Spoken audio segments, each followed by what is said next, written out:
İlahi, gələn günlərimizi keçən günlərimizdən xeyirli elə. İlahi, günahkar gözlərimizi qiyamətin günündə cəhənnəm odunda yandırma. İlahi, günahkar bədənlərimizi cəhənnəm odunda yandırma. İlahi, bizi bağışlamamış bugün öz dərgahından əli boş naümid yola salma. Ailəmizdən, nəslimizdən, övladlarımızdan haqq düşməni, Peyğəmbər, Əhl-i Beyt düşməni qərar vermə. İlahi, dünyada onların ziyarətindən, qiyamətdə şəfaətlərindən bizi binəsib eləmə. İlahi, Azərbaycanımızın bayrağını dünyanın hər yerində uca elə. Xalqımızı, millətimizi, dövlətimizi hifz elə. Bu torpaqların azadlığı, müstəqilliyi uğrunda canını fəda eləmiş əziz şəhidlərimizi Kərbəla şəhidləri ilə məşhur elə. Torpaqların keşiyində dayanan əskərlərimizi, zabitlərimizi hifz elə. Ordumuzu tezliklə qalib elə.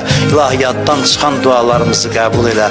İlahi, ömrümüzün son anında, qəbrimizin əvvəl gecəsində Əli əleyhissalamın nuru vilayətindən bizi ayırsın.